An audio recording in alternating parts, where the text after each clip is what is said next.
as the kids start rolling. So as they're leaving, I have a question for you, and the question is this: have you ever had unmet expectations? I know that sounds kind of like a rhetorical question, but have you ever had an expectation that was maybe up here, and then once you get to it and you work at it, and then no matter how hard it tries, no matter what you do, the expectation is just not met, and that kind of leads you to be upset, or I don't know what your story was. Maybe some of you, within the marriage context, when we do premarital counseling with couples, we sit them down and we talk about expectations. We talk about that when you get married, typically what happens is, without you realizing it, what you're doing is you're handing off a box of expectations to that person across the aisle. You're handing them off and you're saying that within this box right here is everything that I need for you to do to make me happy, to fill me. And we've talked about this before, right? We've talked about expectations. And so what happens is that you don't always even know what's in the box that you're handing off, but you just know that somehow, some way, in here is what I need you to do to fill me. And then typically what happens in a marriage, maybe your marriage, definitely not mine, but maybe yours, it doesn't get filled. And you get kind of frustrated, right? We all have unmet expectations. And it doesn't have to be as deep as that. Sometimes our expectations can be just a meal. You know, how many times has someone said to you, this is going to be the best movie that you've ever seen in your entire life, and you get there and you're like, no, that was like one of the worst movies. Or a meal. You go somewhere, you recommend a particular place to eat, and then they go there and like, man, it wasn't what I expected. I remember my wife wanted to bless me, so she got me from the spa. It was a scalp massage. I don't know if you ever had one of those before. So basically what happens is you're sitting down, like, or you're laying down or whatever, and they get this oil in their hands, and then they just rub your head. Now, I know it sounds kind of weird, but it felt really amazing. As I'm sitting there, and apparently they say it helps your hair grow. I don't know, but whatever. It was just there, and she was rubbing it for like a half hour, and it felt super awesome. And I was super glad. I was like, man, this was a great experience. And I was so happy about it. And I was like, man, my wife loves me, and I'm so glad she did this for me. But see, what happened was, a couple of days later, actually, probably about a day later, the oil, apparently the one that they used for my scalp, it reacted with my scalp. And my head just started to feel really tight. And then I would touch my head a little bit, and I realized that as I was touching my head, like a little thing would pop. Yeah, I know it's gross. I know, and I'm hearing. I know this is probably too much information, and some of you are like, "Why did he tell me this story?" My head turned into one giant zit. Like there were pimples all over my head. Like everywhere I touched, it was like exploding. Yeah, and I was over 40. Right? And this was huge, all over my head. It was so bad that Marcia, I just had a headache because it literally felt like my face and my head was this. It totally just it destroyed my head. And I remember just touching it and pop and pop and pop. And Marcia's like, ugh. And she said, I wonder how that happened. I said, I know how it happened. Your people did this to me. And she worked at the spa then. I remember, your people did this to me. This isn't what I had signed up for. This isn't what I expected. And it took days. And man, I had scabs. I had a hairdresser say, you know what, your hair's fine. I don't need to cut it. She was afraid of my grotesque head. Unmet expectations. Now, I know we all have them from time to time, don't we?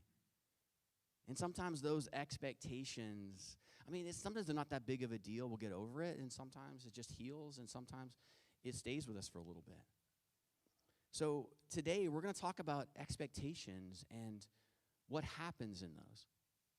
And today's Palm Sunday, so you're probably wondering about what does this have to do with Palm Sunday. So some of you are maybe wondering what is Palm Sunday anyway, and you're probably asking the question is, why is this a thing?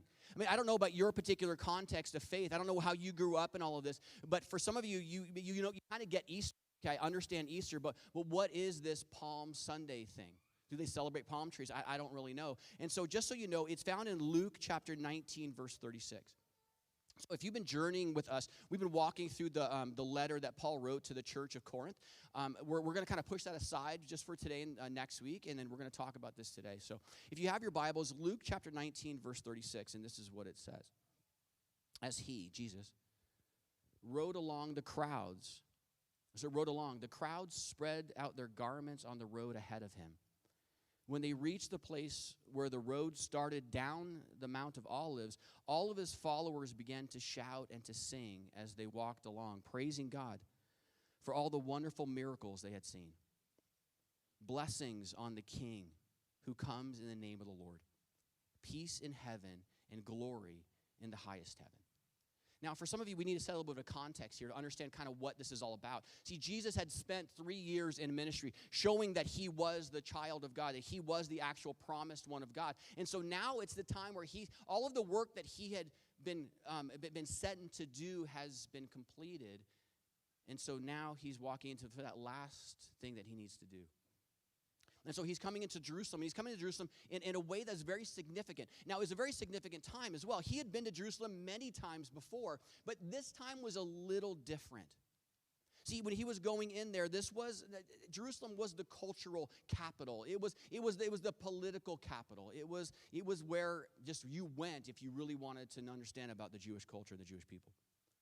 It was the central place of worship. It was where the temple was. It was where they actually had to go to a place and celebrate and to sacrifice. You couldn't just sacrifice, and you couldn't really kind of give offerings to God somewhere else. You had to actually do it there at the temple. So people every year made pilgrimages to Jerusalem and to the temple to give their offerings to God. And this is the beginning of Passover week. Now, we're not Jewish, but we understand Passover was a very significant time for the people of Israel. It was the time they actually became a nation. It was the time that they were in bondage and they were in captivity for years, for over 400 years. And this was the time that God rescued them. If you've ever been around kind of Sunday school as a kid, he rescued them by their faith when they put the lamb's blood on their doorposts. And the angel passed over them. And it got to the point where the Pharaoh was like, I can't handle you anymore, go. And so it was in that time period that the people of Israel, they left, and God miraculously saved them, and they crossed an amazing sea, and God protected them in such beautiful ways. And this was a commemoration of that. It was something that they never wanted to ever forget. So they made a celebration around that. And the celebration was to remind them that this is when God protected us. This is when God saved us. This is when God redeemed us. And he took us out of slavery. He took us out of bondage. He took us out of oppression. And he made us a people. He made us a family. So this was a very significant time. And especially in a time period that was so weird for them to celebrate freedom in a time period when they were under bondage. Because see, Rome had come, and Rome had actually taken over that area. They were a vassal state. Basically, Rome said, "Know what? We want this area, and you're now going to serve us." And so they're in a place that they're not free, but celebrating freedom. And then here, we also have, there are thousands upon thousands and thousands of people coming into the city to worship God. And so Jesus is coming in this time period. And he's coming in a very significant way. He's coming in, if you can imagine the King of Kings and the Lord of Lords coming in victory into a city, you can imagine what that might look like. Maybe he's coming in on chariots. Maybe he's coming in being carried. No, Jesus is actually coming in on a donkey. Now, I know that seems a little bit strange to us. But for them, they understood what was happening because they were looking back to a promise that God had given hundreds of years before that the one promised one, the one who was going to redeem the people, the one who was going to bring freedom, and he was going to set the captives free forever, is going to come, and he's going to come riding in on a donkey because it was significant in that time period. I don't get it, but it was them, for they get it. And as they're coming in, Jesus is riding this donkey, and the people are remembering the prophecy. And they're entering, as Jesus is entering, he's entering this exact same way that the prophecy would have predicted that he would. And interesting here because he's coming in as a king. And so, again, we're just walking through the context here. You can imagine him coming in as a king. There was like a vassal king set up, and that one there, so he wanted to keep rule over the Jews. But over top of that was Pharaoh and the Roman army. So you can imagine when another king is coming into the capital and saying, I'm the king, he is actually setting himself up to be in trouble, to get beat up, to be killed, and for everyone around him to be killed. So Jesus is walking or riding in, and the people are celebrating, and they're praising God. They're laying down cloaks as he's riding on this donkey into the city. People are bringing palm branches. That's where Palm Sunday comes from. People cut palms, and they begin to wave them. And as they're waving them, they're saying, blessed is he who comes in the name of the Lord. This is the king coming to take over, to free us. See, by entering as a king, he was in serious danger. He was not only risking his life, but he was risking all of theirs. Because see, they had this expectation. See, the people of Israel had this, and the people that followed Jesus had this expectation because they kind of misinterpreted the Bible a little bit. They knew that the Messiah, this promised one, was going to come, and they knew that he was going to do miracles, and they knew that he was going to speak as if he was speaking of God, and they knew this, but they had thought that when he came, that he was going to actually come, and he was going to overthrow the government. That he was going to actually come and overthrow, and he was going to set Israel up as the only country that mattered, the only people that mattered, and everyone else was going to have to pay for all the things that they did against them. That Israel was going to come, and this Savior was coming from them, for them, to them, and everyone else didn't matter. That Jesus was coming to be their God, to take over for them, and everyone else was going to be subservient to them because they had spent so long being subservient to others that this one is going to come and we're going to reign supreme. So when they came and they walked in, it's like, finally, it's time. It's our time. It's our time. And we're following Jesus. Have you ever felt like you were in over your head? And I think you probably felt that way. I mean, it's interesting here. There was no weapons, right? Then Jesus was going to come in and he was going to overthrow. So maybe they completely felt overwhelmed by this. I don't know the context here. They were shouting and screaming and praising God. But I mean, have you ever been like totally pumped for something and like you were super excited? We're going to win. We're going to do this. We're going to accomplish this. And you get there and it's like, oh, wait a second. You see who you're up against. And it's like, oh man, I don't know how that's going to work. Maybe it's in a sporting event, and you're going there, and then you're playing like at school with everybody who's tall. I don't know your thing. I mean, I was Alex here. She plays basketball. She's going to be going to Mauritius, and she's going to be doing some amazing things over there on a missions trip. Which, by the way, you can support Alex as a church. You can support her financially. You can support her with prayer, and we're so excited to get behind her. But Alex is like 12 feet tall. And it's really funny because all the little kids around here, I'll put my hand up and then I'll put it a little higher so you have to jump. And I walked into Alex. Alex raised her hand. I'm like, so it's amazing. She's super tall. And the thing about Alex is like she was setting up kind of like a little while ago. She was doing like a basketball, like kind of pickup basketball. And I wanted to go, but it was really funny. Like I'm older than they are. That all these young people are going to play. You know, I mean, they don't hurt after they do things. You know, they're super athletic and all these things. And Alex is like, oh yeah, Mark, it'll be easy, it'll be fun. Yeah, you played university basketball. I have a hard time dribbling. And so I was like, I'm going to go, but I recognize that who I'm going against. I'm like, oh, maybe that's not a good idea. I mean, that's just simple. But here, these people were actually risking their lives. They're going in there saying, we're with Jesus, but like, oh, but they have armies, they have this. They have made occupation a household name. Rome was really good at it. Like the Roman army was well known, and they knew how to go into a place and take it over. They were good at it. And you can imagine they're walking in, and they're walking into this place. And, oh yeah, by the way, Romans, we got this now. We're taking over, and Rome's like, by you and who? Well, by the guy who turns his other cheek and a bunch of fishermen. Like you can imagine the context as they're walking in here. I got to think about this. What in the world made them think it would work? Like what in the world would make these people think that it would actually work to be able to go in there with Jesus, who can do the miracles, who has never hurt anybody? He only healed and helped. He's going to go in there and overthrow things. And so they're trying to figure this all out because they had Jesus' mission all wrong. They thought that he was going to bring freedom at that point from oppression, but instead, Jesus I mean, there is going to be a physical kingdom.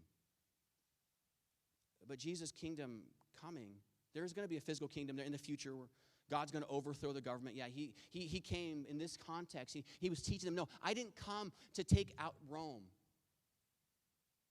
What I came to do as the king is to overthrow sin. I came to bring life to the spiritually dead.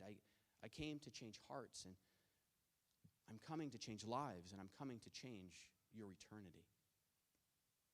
See, they expected a political ruler. But Jesus is like, before I do that, I need to change what's in here. Because, see, we understand the more that we read about Jesus, that he's not into exterior modification, but Jesus is into interior renovation. You can change an action. God's like, I don't want to change actions. I want to change hearts. So before I do that, there's going to come one day, there's going to come a kingdom. There's going to come a kingdom one day when all of our tears will be wiped away and all the problems will be gone. And we will forever celebrate the love of Jesus Christ and the presence with him. But Jesus is like, this is not this day. I have something else in mind.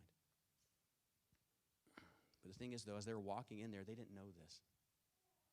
They didn't know exactly what Jesus was doing. They were a little mixed up, and yet they were still walking in with him. And I started to think about that.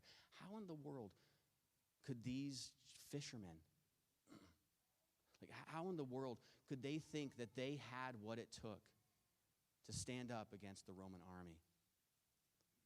What gave them the ability to risk it all? This isn't just marginalization. This isn't just going into prison. This isn't just them coming up there and saying, oh, okay, well, you can't work anymore. We're going to take your money away. No, this wasn't that. Like they had crushed. Rome had crushed uprisings all the time. And here they're coming in celebrating.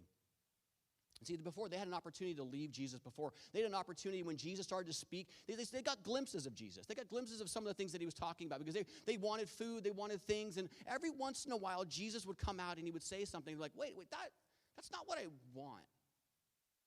See, people want to be around Jesus at that time, but he had a huge, massive following. He had people following him because he was giving food, he was healing the sick. He was the rock star of the day, and everybody wanted to hang with Jesus. They wanted to hang with the rock star. Hey, you're going to get fed. You may not get fed like once every 2 weeks sometimes, like a real good meal, but they hang with Jesus. He's getting fed all the time. Let's hang with that guy. And then Jesus started to say some things. He started to kind of reveal a little bit of what he was planning to do, and he was saying, there's a cross, and you got to carry a cross. And he's saying these things. And at one point in his ministry, the Apostle John records it for us. He says, at this point, many of his disciples turned away and deserted him. Like he had crowds of people, and he gave a really interesting message. And really shared in that message that I'm not coming to bring peace. I'm coming to do something else. And people didn't really like it, so a lot of people left. And as they left, Jesus turned to the 12 that were with him pretty much for the whole time, and he said, are you going to leave too?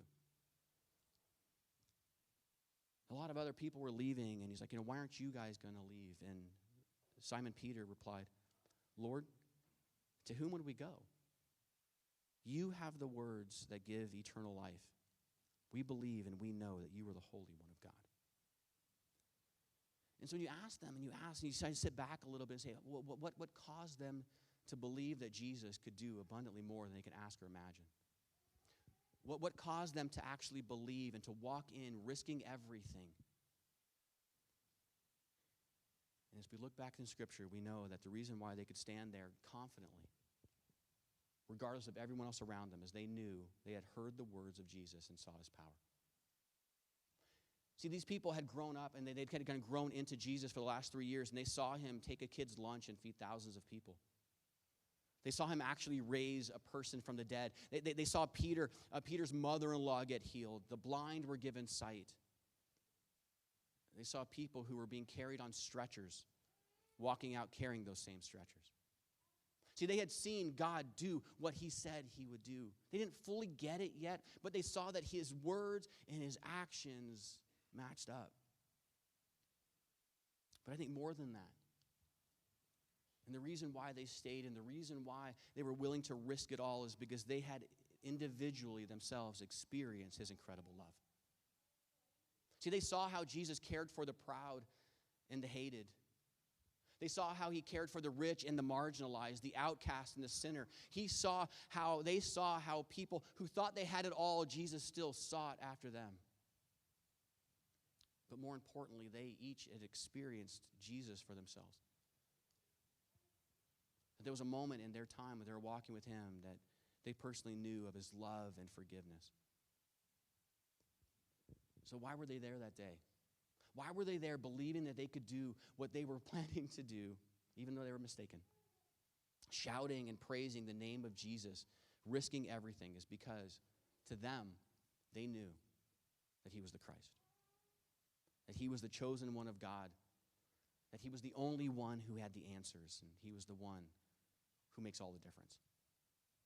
And he was the one who changed their lives. That's Palm Sunday.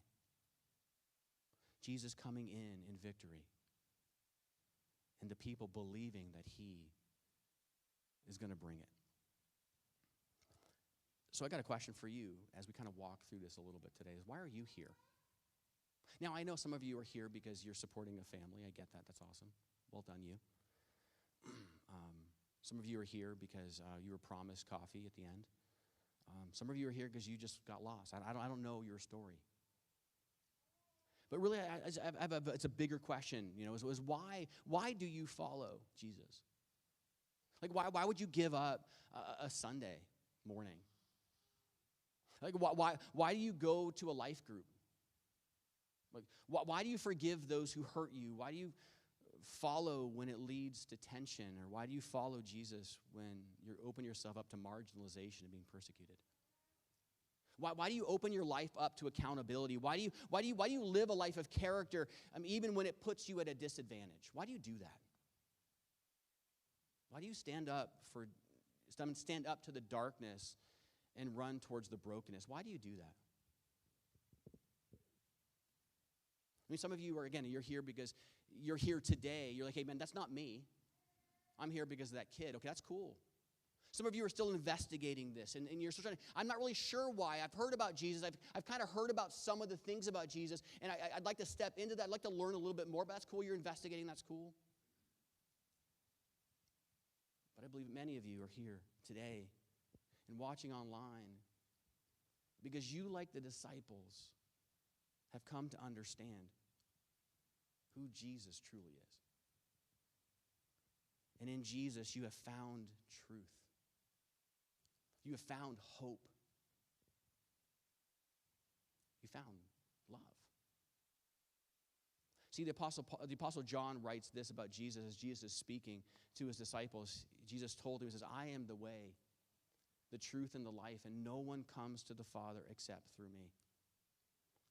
And he goes on a little bit later in chapter 8, verse 32. He says, and you will know the truth, and that truth will set you free.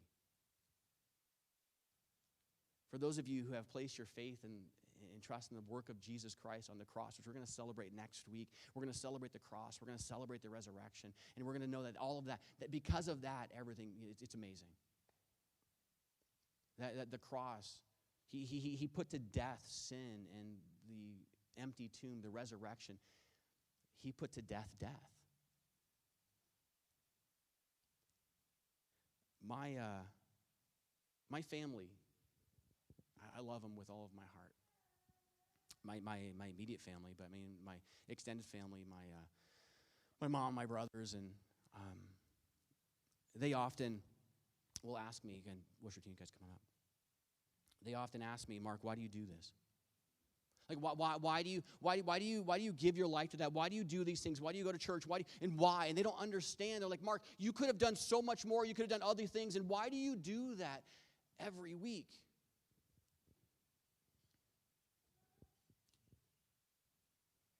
And I have to remind them and I have to tell them, it's because God has done something in me and he's completely changed my life.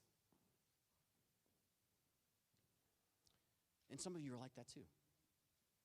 Like, you get the fact that Jesus has actually come into your life and you've experienced that love and that grace. So you've tried other things that promise to give you freedom. You've tried other things to fill you up. You've tried and try to do it yourself.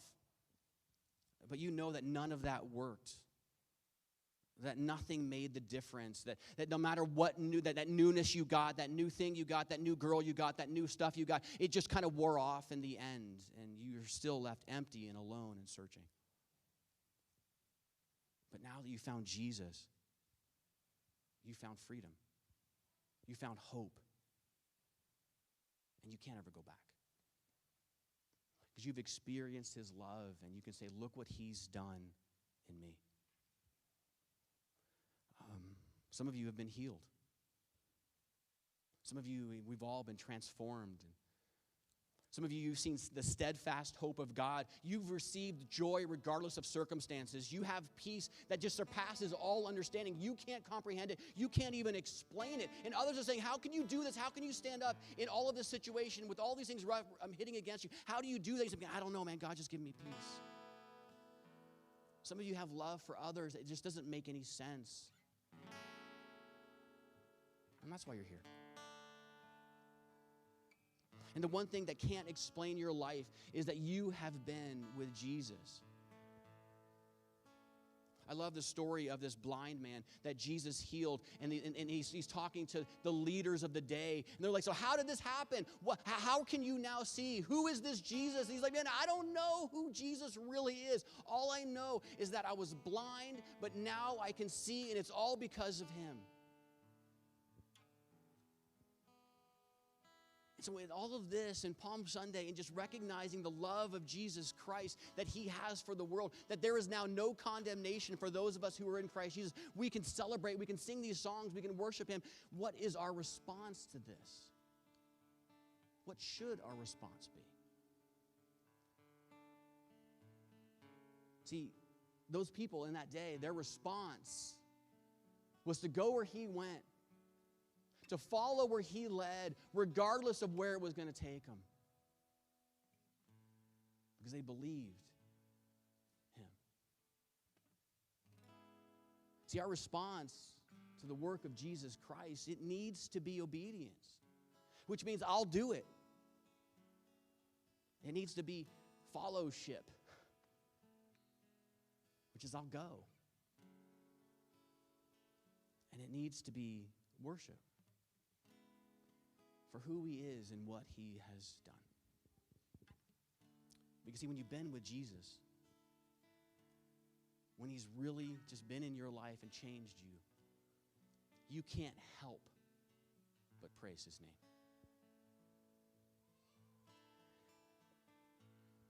In fact, his praise needs to be proclaimed. It can't actually be kept in. In this verse, as we continue on, as Jesus is walking in or riding in, and people are shouting these things, some of the Pharisees, the religious leaders of the day, among the crowd said, "Teacher, rebuke your followers for saying things like that. Rebuke your followers for giving you praise. Rebuke your followers for saying that you're the king. Stop them from doing that." But then Jesus replied, "If they keep quiet, the stones along the road would burst into cheers." Jesus and his work needs to be celebrated. And I used to think that it would be so cool to see rocks bursting into cheers. I used to think that would be really cool. I would have loved to see a rock say, hey, Jesus. Like, that'd be awesome. It would be, really, would that not be cool? Walking around like, hello. Like, that'd be awesome. But the more I think of it, the more I think about if the rocks were shouting, it would be a rebuke on me because I wasn't the one shouting. It would be my bad. Like the rocks would go, man, if someone doesn't shout out the love and the amazing work of Jesus Christ, I'm going to have to do it. I'm not supposed to do this. You're supposed to do it. And if you know Christ, this is our responsibility to shout out the praise and the love of God, because we live in a world that doesn't know him and his grace and his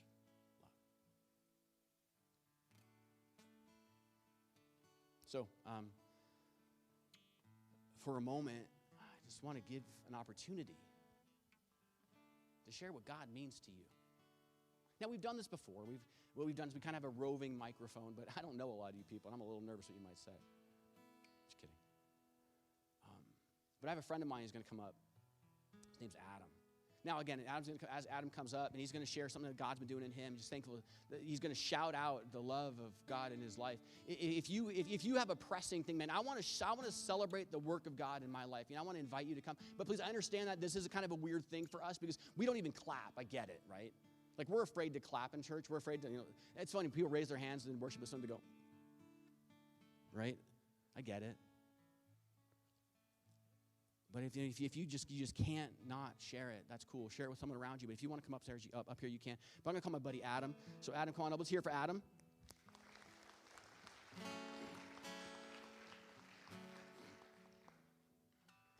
Because Jesus needs to be celebrated. You guys can stand off the side a little bit. Yeah. I'll use this one here. Actually, yeah, use that one. That's good.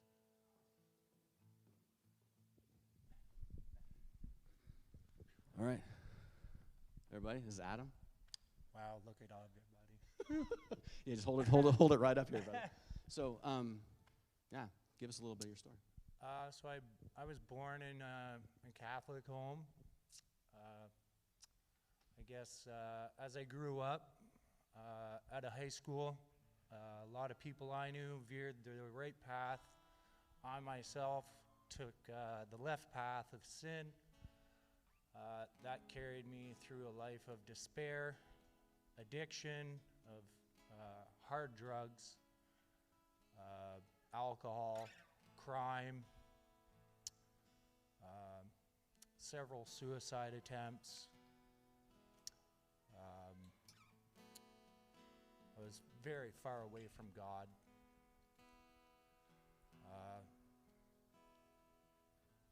About 15 years, that was all I knew.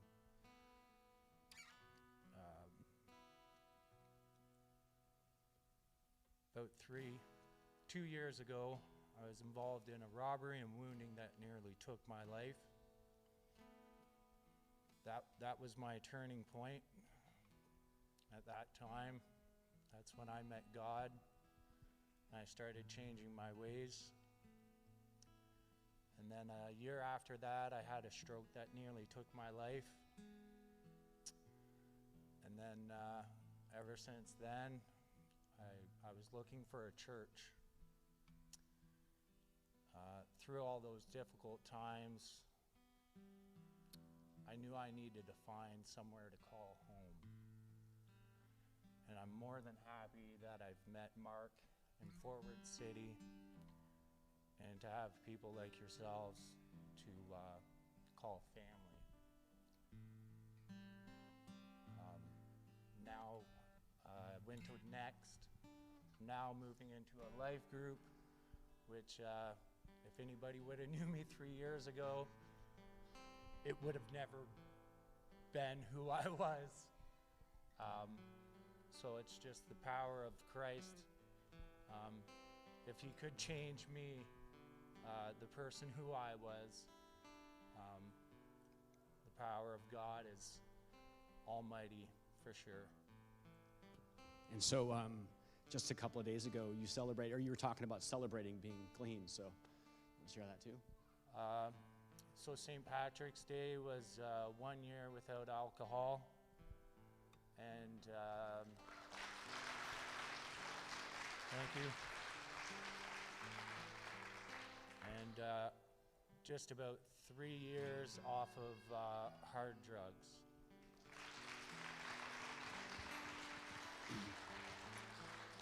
But the love of Christ is working in you, and it's causing you to do other things because of that love. What happened today? Well, today I went to Tim Hortons and couldn't help but see two homeless men sitting next to the dumpster. And it broke my heart to see them sit there. So I couldn't help but just, I noticed they were hungry. So I'd asked if the two gentlemen had breakfast, and they said no. So I couldn't just watch them. So I brought them into Tim Hortons this morning and bought them breakfast and coffee, because it's essential we all eat. I think most people would just look astray at those people struggling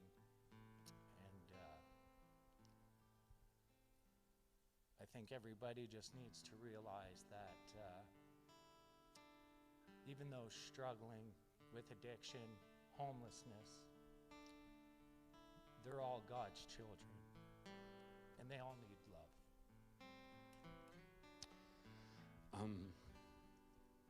This is what God does.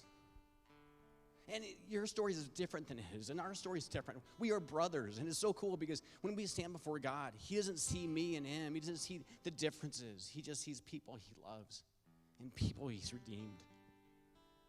Our stories may be different, but because of the work of Jesus Christ, we stand as brothers.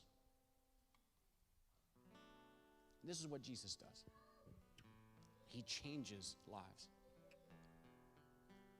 So my challenge to you and our challenge for this passage is to not just walk through our lives and walk through our days and just like, oh, Jesus is part of it, but the intention of this, the intention of our relationship is that we live it and we shout out the praise of God in our lives all the time.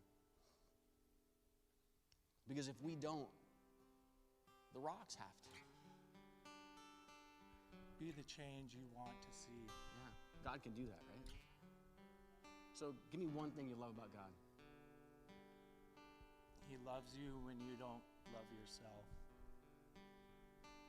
Right on. So they need to know this stuff, right? Absolutely. So that's Palm Sunday. Celebrating who he is and the change that he's made in their lives. Let's celebrate today as we leave, as we go outside, as we do coffee, as we hang out together. Let's just not talk about the mundane, but just for a moment, if you know Jesus, let's celebrate that. Let's celebrate his work in your lives. Because what he has done, it deserves our praise.